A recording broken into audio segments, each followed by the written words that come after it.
Bismillahirrahmanirrahim. Assalamualaikum warahmatullahi wabarakatuh. Teman-teman yang dirahmati Allah, kita lanjutkan ke pembahasan masih hadis. Kita nggak terburu-buru supaya memahami hadis ini secara lebih mendalam. Yang pastinya nggak akan mungkin utuh karena Nabi terlalu cerdas untuk kita pahami secara utuh. Beliau terlalu bijaksana untuk akal-akal yang terbatas seperti kita. Meskipun berkumpul semua ulama sekelas Imam Syafi'i, Imam Ahmad bin Hambal yang hafal sejuta hadis, Imam Malik, Ibnu Mubarak, orang-orang keren ketemu untuk membedah satu hadis saja, bahkan mereka sendiri akan mengakui nggak mungkin mereka memahami hadis itu secara utuh. Tetap aja ujung-ujungnya Allahu wa rasuluhu a'lam. Itu ujung-ujungnya tuh. Karena para sahabat aja yang lebih keren daripada ulama kan, generasi terbaik kan sahabat dulu nih. Udah gitu tabi'in, tabi'ut tabi'in dan seterusnya dan seterusnya. Sebutlah misalnya kalau Imam Abu Hanifah itu generasi tabi'in, kemudian nanti setelahnya ada murid beliau Imam Malik dan seterusnya. Ngumpul nih untuk memahami hadis Nabi satu aja, mereka tetap aja akan berkata ujung-ujungnya Allahu wa rasuluhu a'lam. Toh sahabat juga kayak gitu. Ketika Nabi tanya sesuatu, sahabat jawabannya Allah dan Rasul lebih tahu. Abu Bakar jawabannya Allah dan Rasul lebih tahu. Ibnu Abbas, Hibrul Ummah, orang yang paling ngerti tentang Al-Quran. Bahkan kalau di antara para nabi, Ibnu Abbas itu kayak Nabi Khidir. Di antara para nabi, Ibnu Abbas itu kayak Nabi Khidir, tapi dalam status sahabat, bukan dalam status nabi. Beliau aja bilang Allah dan Rasul lebih tahu. Terus Muaz bin Jabal, anak muda yang ilmunya luar biasa, yang kalau Nabi bilang yang paling mengerti halal dan haram di antara umatku itu adalah Muaz bin Jabal. Yang paling ngerti mana halal mana haram itu Muaz bin Jabal. Dia juga bilang Allah dan Rasul lebih tahu.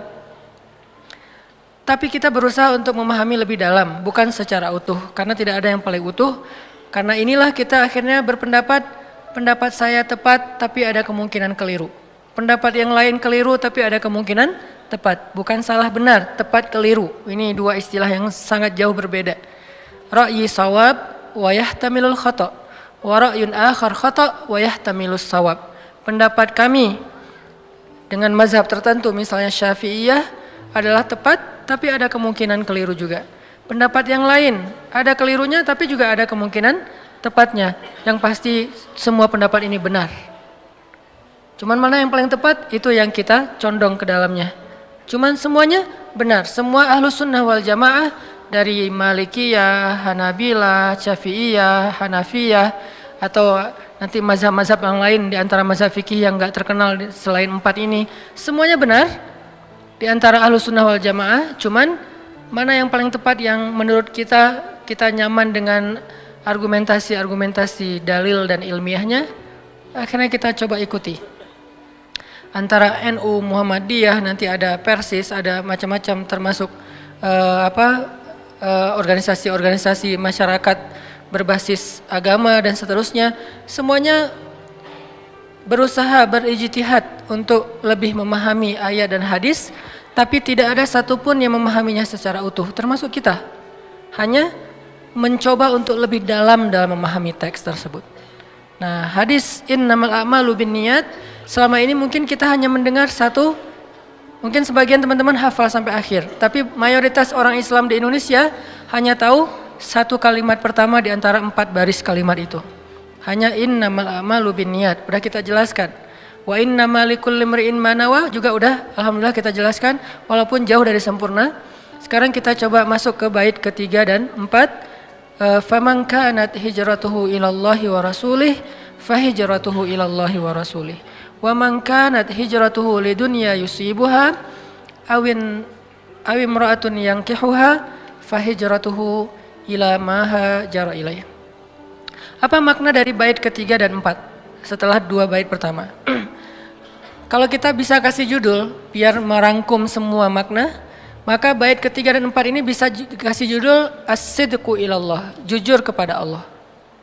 Atau bisa juga kita kasih judul berakad dengan Allah. Itu judul bait ketiga dan keempat. Bisa dikasih judul jujur kepada Allah, bisa dikasih judul berakad dengan Allah, bisa juga dikasih judul melibatkan Allah. Jadi semua yang pernah kita bahas selama ini tentang libatkan Allah dalam urusan kita, apalagi jujurlah pada Allah, pasti Allah akan jujur pada kita, segala macam.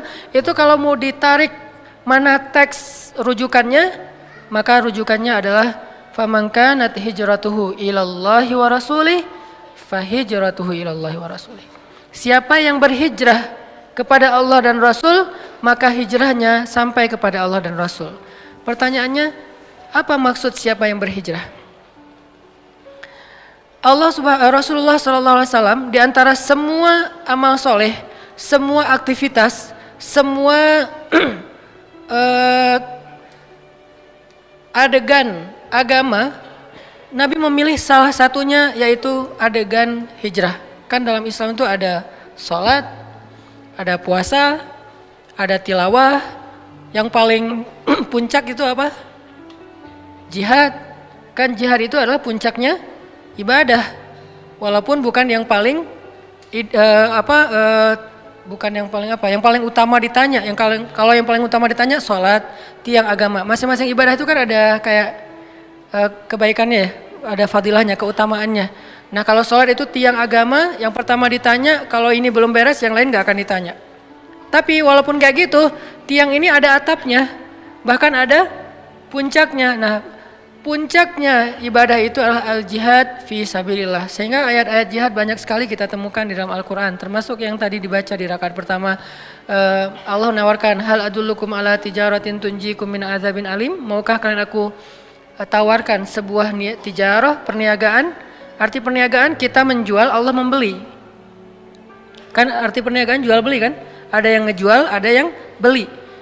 Terus apa bentuk jual beli dengan Allah? Allah katakan jual beli dengan Allah itu adalah tu'minuna billah wa rasulih wa tujahidun. Kalian percaya dulu sama Allah, karena nggak mungkin kita jual beli dengan seseorang transaksi kalau kita nggak percaya sama dia.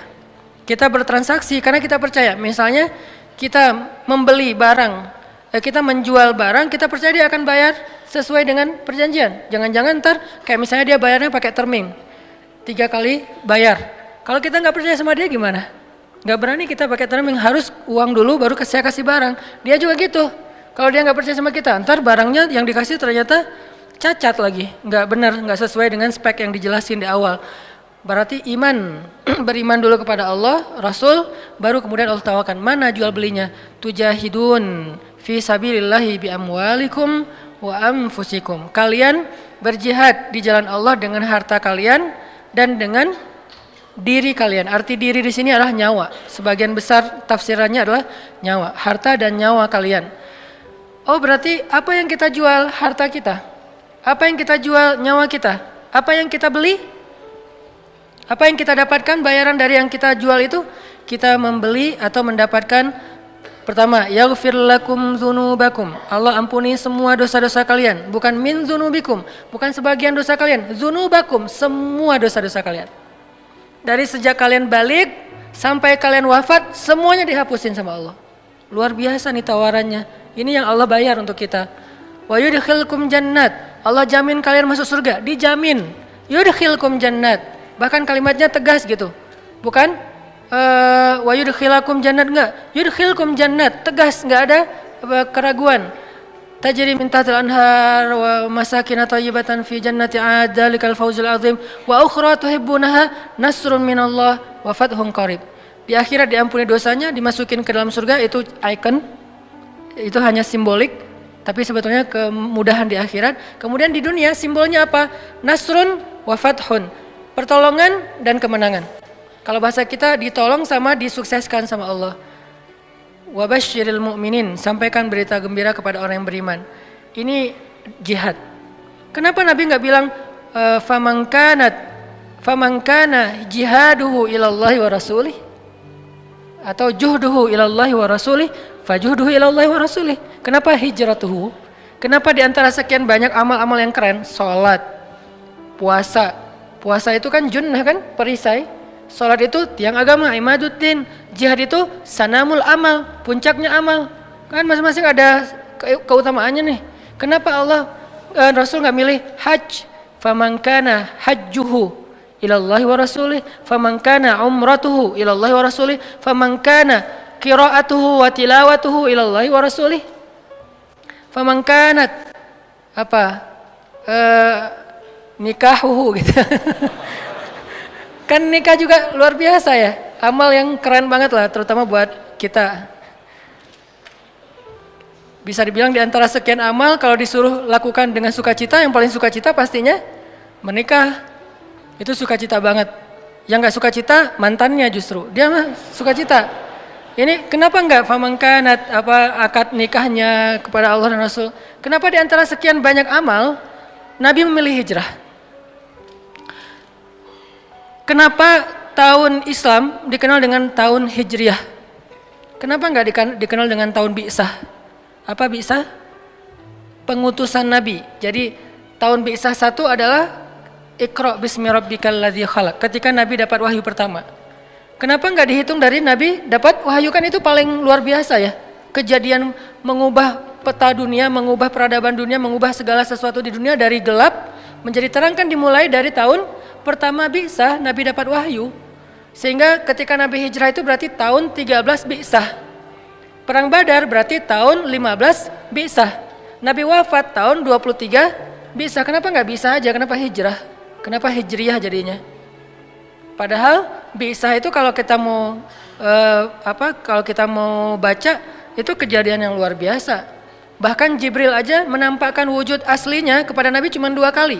Satu ketika wahyu pertama, yang kedua ketika Mi'raj ke langit. Cuma 2 kali itu Jibril menampilkan wujud aslinya. Sisanya semuanya editan kalau bahasa kita.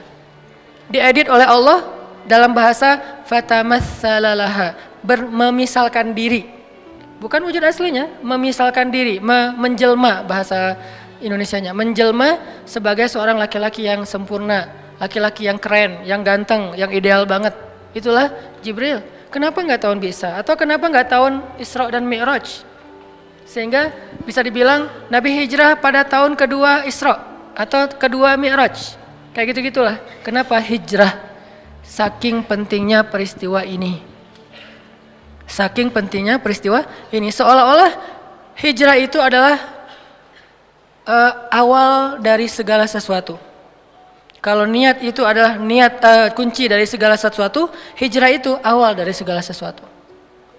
Di dalamnya terkandung juhdun, jihad, di dalamnya terkandung ta'atun, taat, di dalamnya terkandung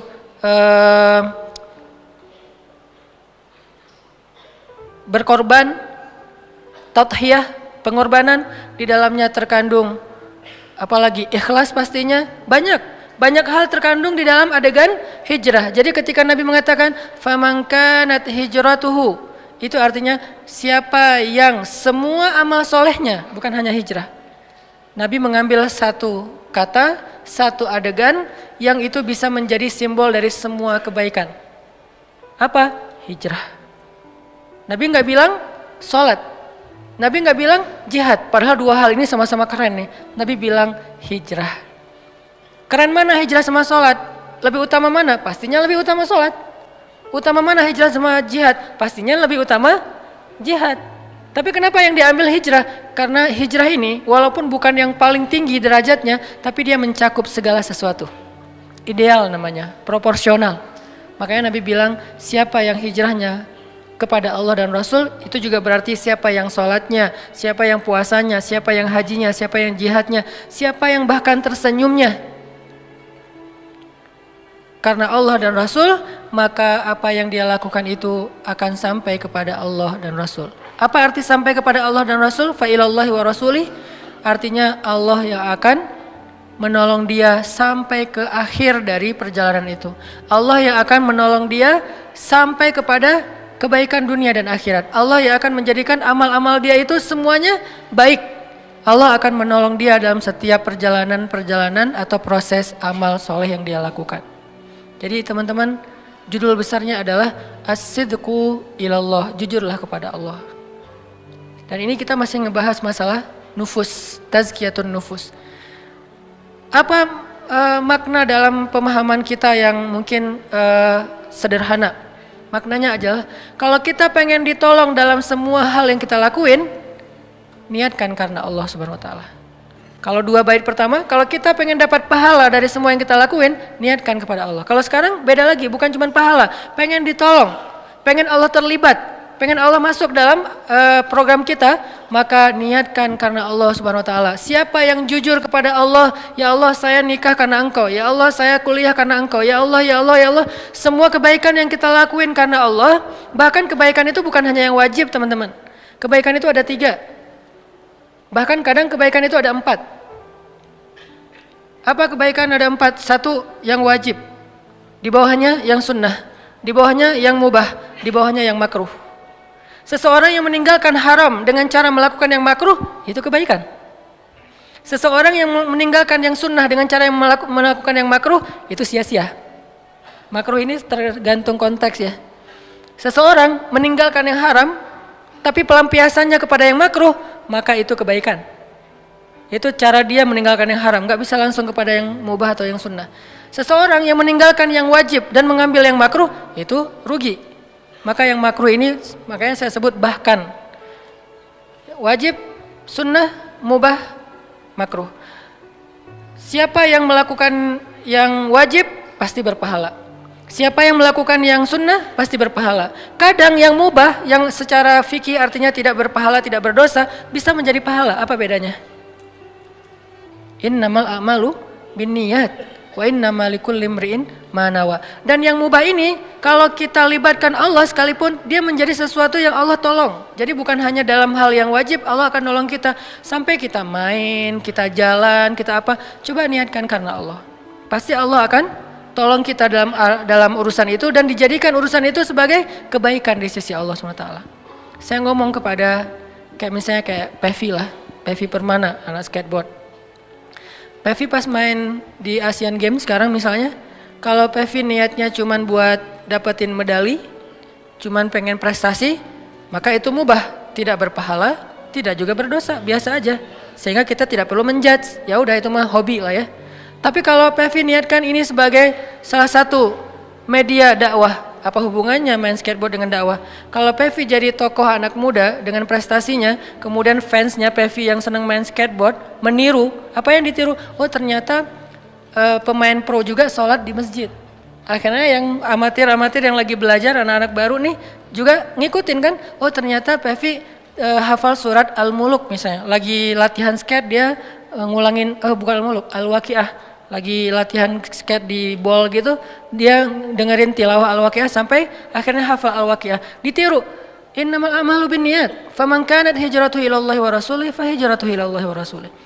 Dan yang dia lakuin sebetulnya sama aja.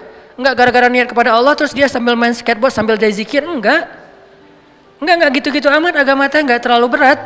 Jadi yang dirubah itu bukan perilakunya, karena perilakunya sebetulnya berstatus mubah bukan haram ya. Kalau haram memang harus dirubah. Tapi kalau yang mubah nggak perlu dirubah. Dia tetap main skate, dia nggak perlu bawa tasbih, dia nggak perlu qomat kamit tilawah Al-Quran sambil main skate. Tapi pahalanya bukan hanya pahala olahraga, tapi juga dia pahala dakwah. Yang dirubah cuma niat. Tapi yang dia lakukan nggak ada yang berubah.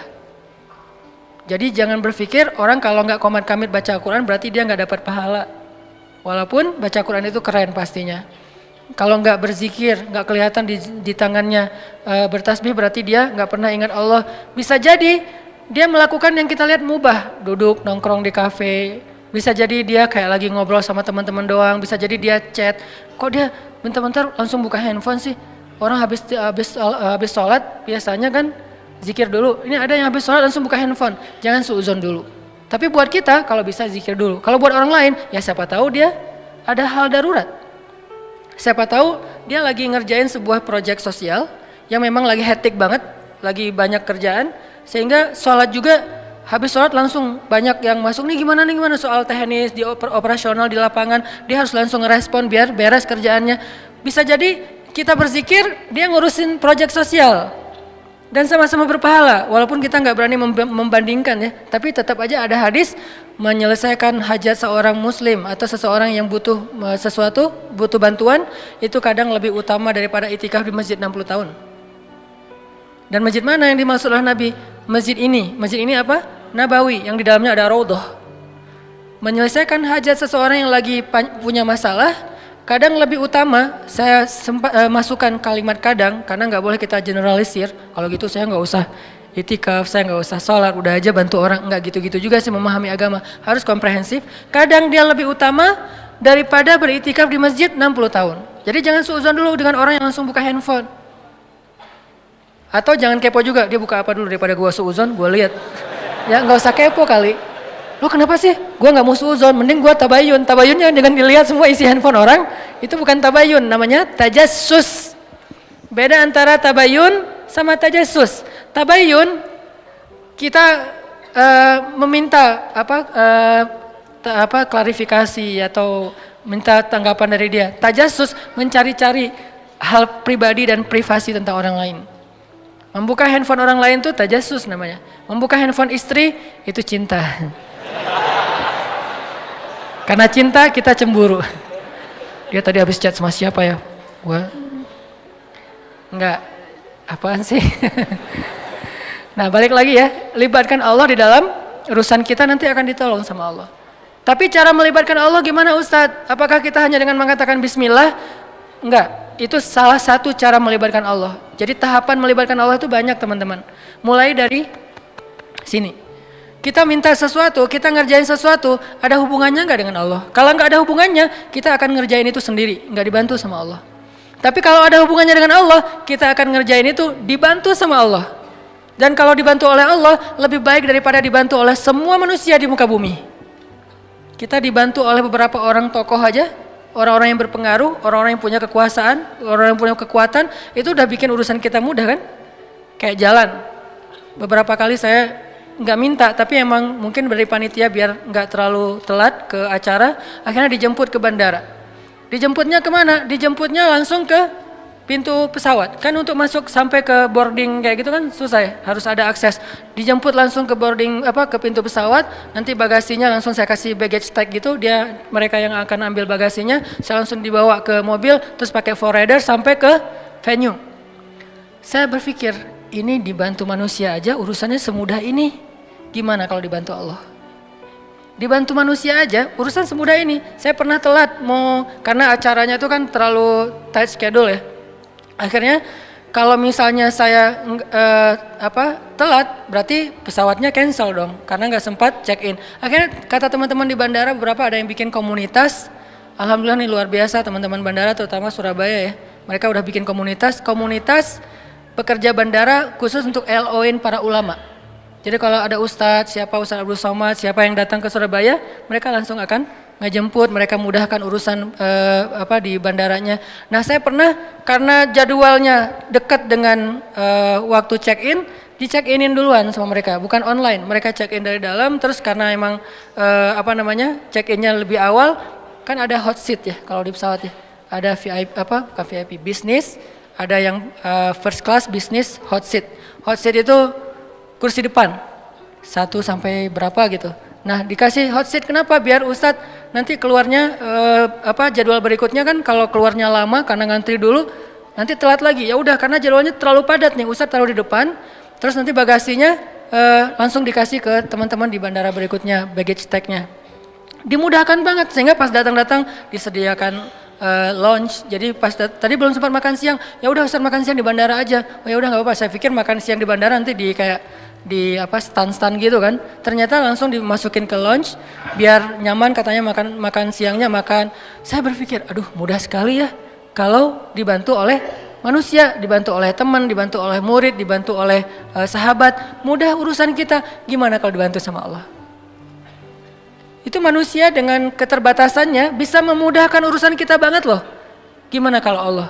Dan dia mau bantu kita karena siapa? Allah menggerakkan hatinya. Kalau dia sebel sama saya, mana mau dia bantu saya? Kalau dia misalnya nganggap saya bukan siapa-siapa, nggak penting nih orang, nggak akan dibantu kan? Karena Allah menggerakkan hatinya, Allah bikin dia respect ke saya, Allah bikin dia ngerasa saya seseorang, bukan saya seseorang, Allah bikin dia ngerasa saya seseorang, merasa kayak kalau bantu ustadz dapat pahala, kalau ini kan lillahi ta'ala kan, berarti siapa yang menggerakkan hatinya? Allah. Dan itu bukan hanya dalam kasus itu, dalam kasus apapun, termasuk kalau kita lagi ada kerjaan apa, segala macam, kadang-kadang mungkin bukan mau main belakang ya, tapi tetap kita butuh orang untuk memudahkan urusan kita. Kadang-kadang kita udah jujur, tapi karena mungkin kurang apa gitu, akhirnya jadi dizolimi. Ini karena ada orang dalam jujur ya, jadi profesional. Banyak hal lah, contoh-contoh kehidupan kita sehari-hari. Ini ditolong oleh manusia aja bisa mudah. Gimana kalau ditolong oleh Allah Subhanahu Wa Taala?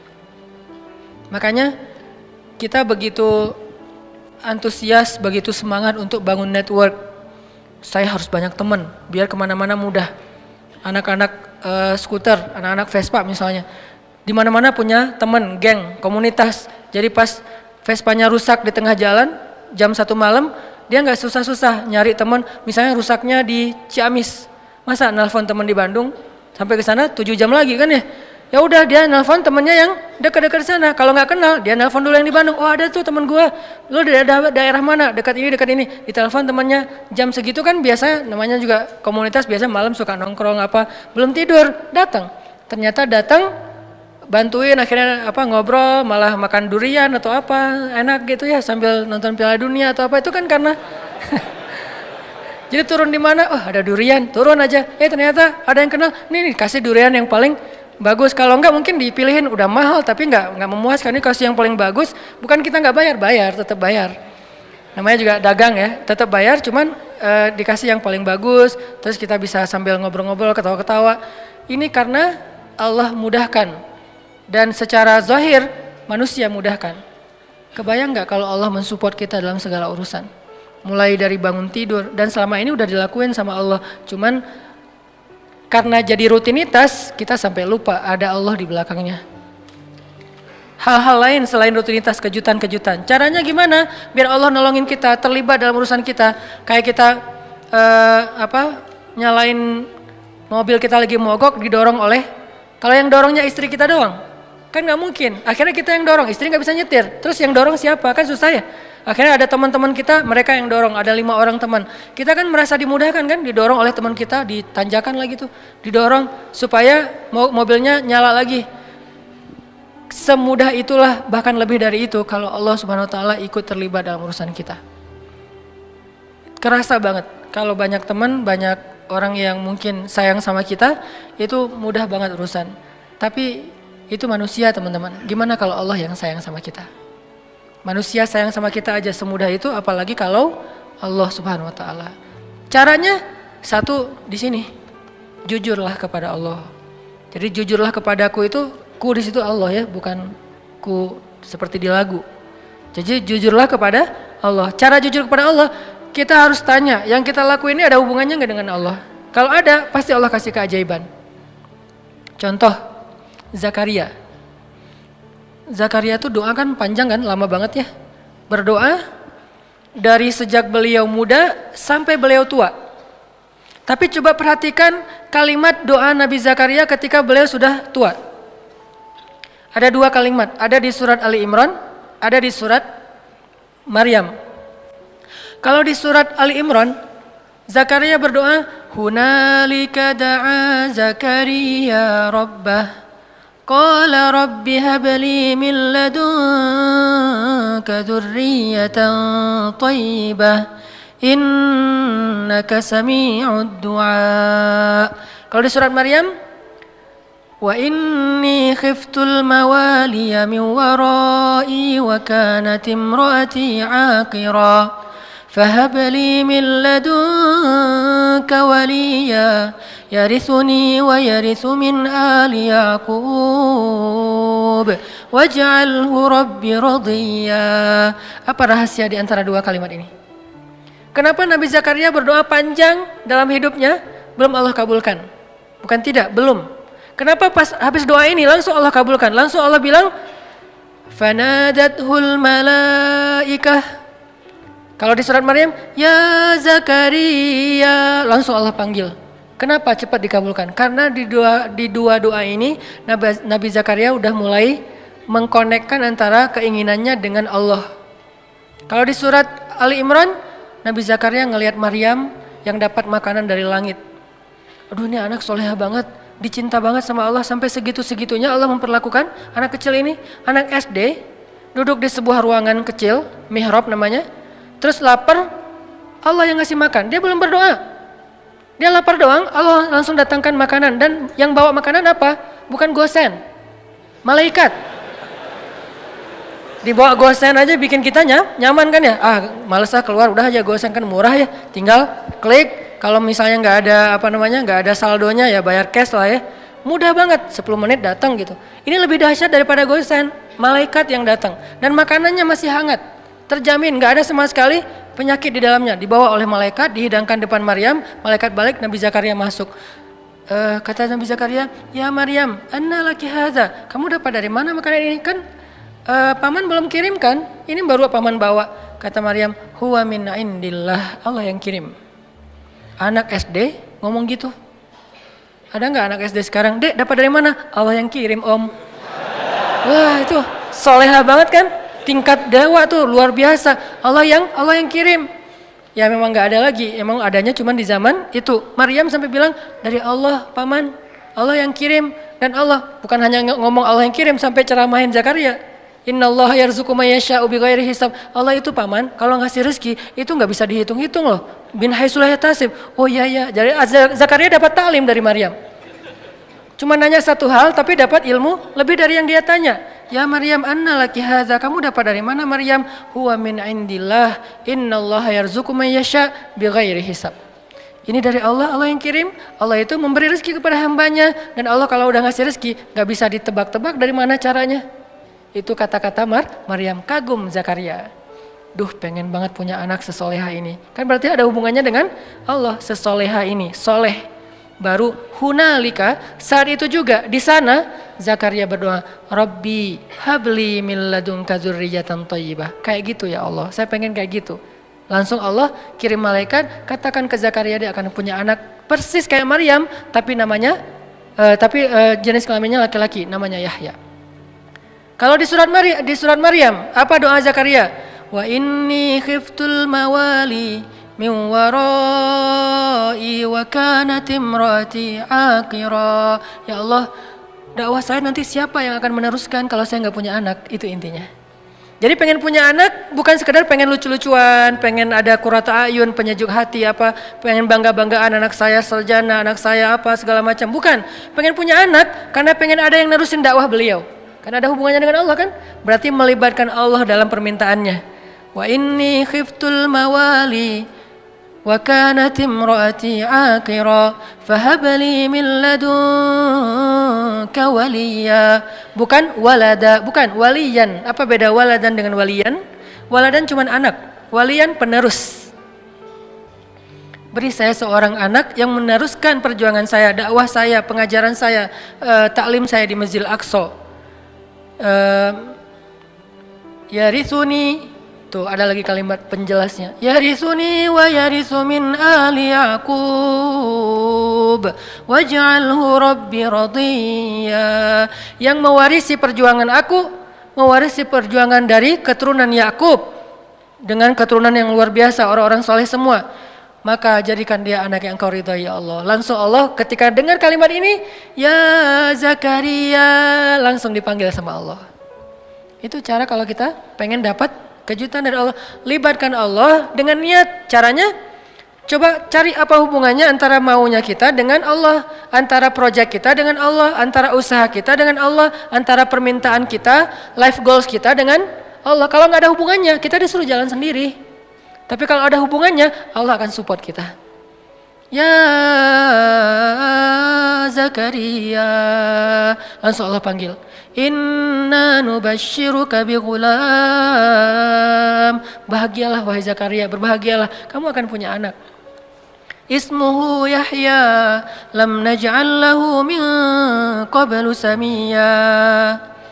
وآتيناه الحكم صبيا وحنانا من لدنا وزكاة وكان تقيا وبرا بوالديه ولم يكن جبارا عصيا والسلام عليه يوم ولد ويوم يموت ويوم يبعث حيا. Spesifik, luar biasa nih. Dikasih dengan spesifik yang istimewa. Bukan cuma nih anak laki-laki yang kamu minta, enggak. Allah langsung kasih tahu anaknya itu kayak gimana. Anaknya cerdas, anaknya soleh, anaknya terjaga, anaknya nggak pernah nggak pernah emosian, anaknya nggak pernah baperan, nggak pernah durhaka, nggak gini. Baik banget. Kalau di surat Ali Imran dia siddiqan wa hasuran wa nabiyan, musaddiqan wa hasuran wa nabiyan, anak yang meneruskan perjuangan dakwah, anak yang hasur, menjaga kehormatan, anak yang nabiyan, menyampaikan kebenaran. Ini luar biasa. Kenapa? Karena Zakaria mengaitkan keinginannya dengan Allah. Jadi kalau kita punya satu keinginan, punya satu, bahkan mungkin bukan hope tapi wish, sesuatu yang kadang-kadang kayak nggak kebayang kita bisa nggak sih? Nggak masalah, make a wish, kita bikin sebuah harapan yang menurut kita mungkin gak susah diwujudkan, tapi ketika sebuah harapan yang kita anggap sesuatu yang gak mungkin dilibatkannya kepada Allah, apa sih yang gak mungkin buat Allah? Apa sih yang sulit buat Allah? Bukankah semuanya itu ada dalam pengaturan Allah? Biyadihil mulk. Arti biyadihil mulk, semuanya itu dalam kekuasaan Allah Subhanahu wa taala. Terserah Allah mau diapain, caranya di sini. Faman kanat hijratuhu ilallahi wa rasulih, fahijratuhu ilallahi wa rasulih. Akhirnya para sahabat yang berhijrah dalam konteks berhijrah meniatkan karena Allah. Contohnya misalnya ada yang berhijrah seorang diri, seperti Suhaib Ar-Rumi, banyak sahabat yang hijrah seorang diri. Beda sama Umar ya. Kalau Umar kan hijrahnya posting ya. Sebelum hijrah posting dulu. Captionnya, ahli Mekah, orang-orang Mekah. Dia mention satu persatu. @Abu Jahal, @Abu Sufyan, satu-satu di mention sama Umar. Terus terakhir pakai hashtag ahli Makkah, ya ahla Makkah, ya ma'syara Quraisy, ya Aba Jahal, ya Abu Sufyan, ya banyak banget. Ya itu kan ya, bahasa Arabnya ya, bahasa Instagramnya . Setelah dimention satu-satu dia bilang apa? Fa'lamu anni muhajir, ketahuilah kalian gua pengen hijrah. Hijrahnya tuh dikapitalin lagi tuh, gede tulisannya biar orang tahu kalau dia mau hijrah. Terus di bold, saya mau hijrah. Siapa yang pengen istrinya jadi janda, anaknya jadi yatim, tunggu saya di balik bukit itu. Ditunjukin Sherlock bukit mana yang disuruh tungguin. Saking spesifiknya Umar bin Khattab, nggak ada yang berani nungguin Umar. Tapi pertanyaan saya ini mungkin pertanyaan penasaran. Kenapa Nabi nggak hijrah bareng Umar aja kalau kayak gitu?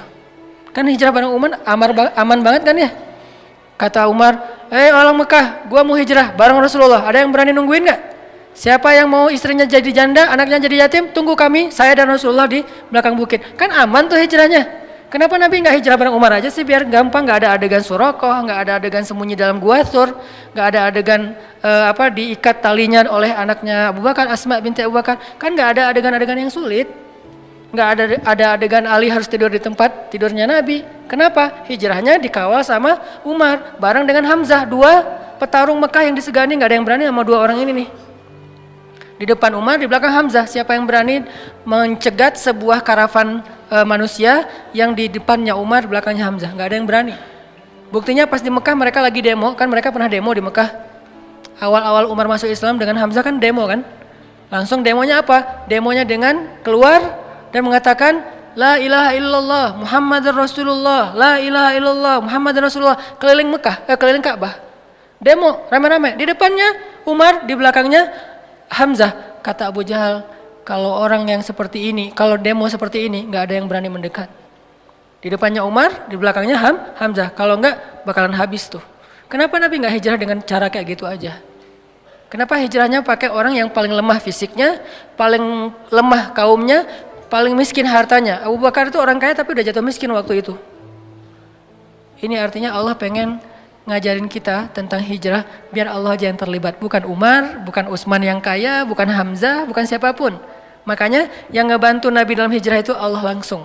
La tahzan innallaha ma'ana. Bukan inna Umara ma'ana, inna Hamzah ma'ana, inna Utsman ma'ana, inna qaumana ma'ana. Bukan. Di situ Allah ngajarin kepada kita lewat adegan Rasul, hijrah. Kalau kita melibatkan Allah, hijrah kita lebih aman daripada melibatkan manusia. Seandainya mau dengan logika kita, pasti Nabi akan hijrahnya bareng Umar. Umar tunggu dong, hijrahnya bareng. Kalau Nabi mengajarkan itu, berarti kita tidak dapat pelajaran hikmah, tauhid, akidah, iman, hadis ini dari hijrah Rasul. Nabi malah bilang, kalian hijrah duluan masing-masing. Umar hijrah, yang lain pada hijrah. Utsman malah udah duluan, walaupun kemudian balik lagi, duluan ke Habasyah. Akhirnya Nabi memilih Abu Bakar As-Siddiq. Ya Abu Bakar, nanti tengah malam masih pakai ikhtiar tengah malam. Kenapa nggak siang bolong?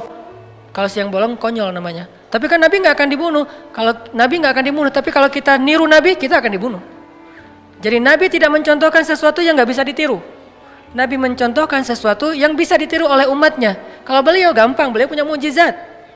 Kalau Nabi mau, Nabi Musa itu membelah laut. Nabi Muhammad lebih dahsyat, membelah bulan. Lebih dahsyat daripada Musa. Musa belah laut, Muhammad membelah bulan. Sulaiman menguasai jin, Muhammad mengislamkan jin. Sulaiman jin dikuasai tapi tidak masuk agama Hanif. Ketika Sulaiman wafat, jin kufur lagi itu kan. Tapi Muhammad mengislamkan jin. Lebih dahsyat, semua mukjizat para nabi terkumpul kepada Rasulullah SAW. Jadi kalau Nabi mau, nggak usah pikir strategi lah apa segala macam. Kenapa pengen hijrahnya ke Madinah tapi malah jalannya menjauh dari Madinah ke Gua Thur? Malah sembunyi di sebuah lubang kecil. Kenapa nggak terang-terangan aja kayak Umar? Karena kalau Nabi melakukan itu, lalu kita meniru, kita akan mati konyol. Karena kita nggak punya mukjizat. Sehingga Nabi mencontohkan sesuatu yang bisa kita tiru sebagai manusia biasa. Beliau nggak egois, gue kan punya mujizat, ngapain sih gentar-gentar takut-takut amat, udah biasa aja kali, ntar Allah juga pasti nolong. Gak mungkin Allah membiarkan nabinya dicelakai oleh musuh-musuhnya. Ya, tapi umatnya, sehingga Nabi contohkan, kalau saya contohkan ke gini, kasihan umat saya, nanti gak bisa niru. Kalau mereka tiru yang ini, habis mereka. Sehingga saya contohkan sesuatu yang kalau mereka tiru, mereka aman.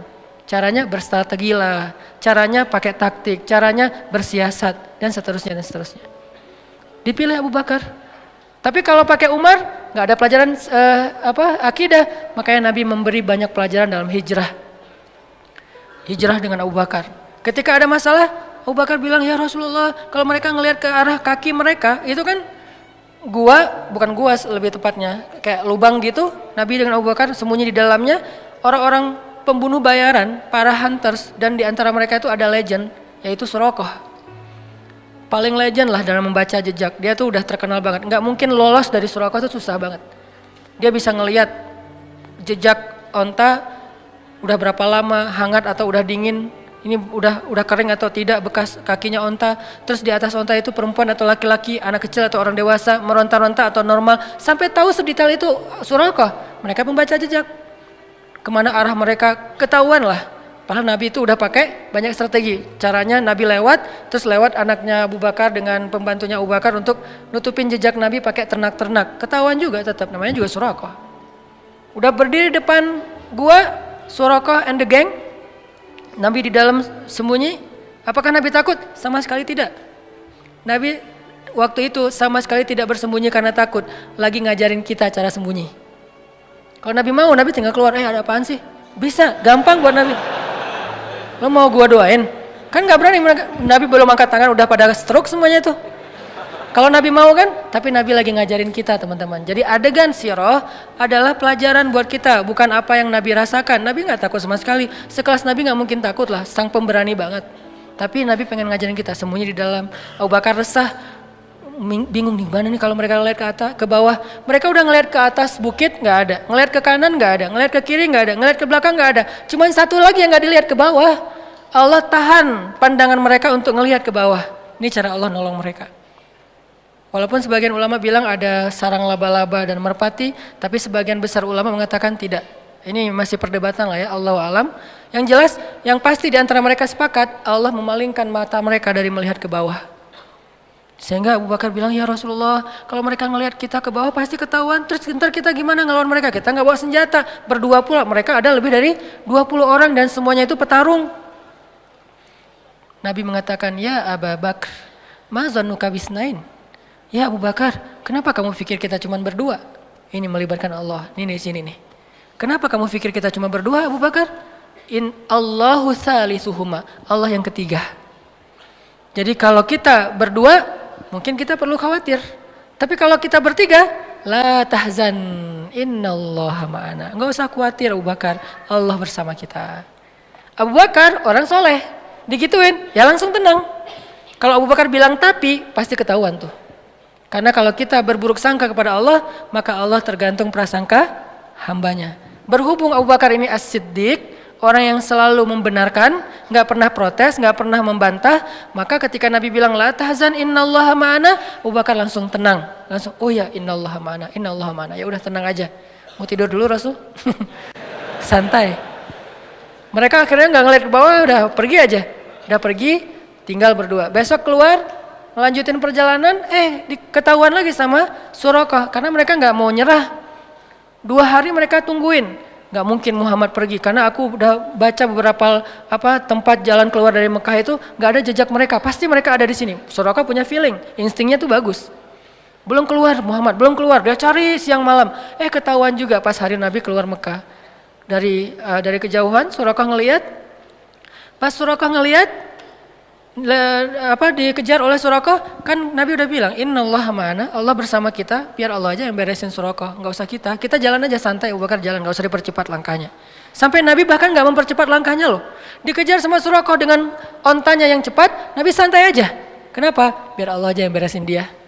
Ternyata Allah punya cara yang lebih indah daripada yang kita bayangin. Kalau kita punya teman yang tangguh kayak Umar bunuh Suraqah gitu kan, Umar pasti akan ngeluarin pedang. Kalau Allah tidak membunuh Suraqah, tidak menaklukkan fisik Suraqah, tapi menaklukkan hati Suraqah. Gitu yang paling indah. Makanya biarin Allah yang beresin urusan kita. Allah punya cara yang lebih smart daripada cara kita. Namanya apa? Min haitsu la yahtasib, yang tidak terduga-duga. Tiba-tiba Suraqah ontanya ngambek, nggak mau jalan, tiba-tiba kayak habis bensin gitu loh. Kenapa sih kok mogok nih onta gua nih? Onta Suraqah tiba-tiba mogok, padahal itu onta bagus banget loh. 4000 cc kali ya, cepet banget ya. Kenapa mogok? Onta bagus, baru juga, malah STNK-nya juga BPKB-nya juga belum jadi gitu. Kok udah mau mogok? Heran Suraqah. Akhirnya Suraqah turun, jalan, pas dekat dengan Nabi bilang, ya Suraqah, ma bika ya Suraqah. Kamu kenapa sih Suraqah gini-gini amat sama saya, kata Nabi. Suraqah nggak enak gitu. Nabi itu kan orangnya kayak mempesona ya. Kalau Nabi udah menatap, orang lagi, aduh kegeeran.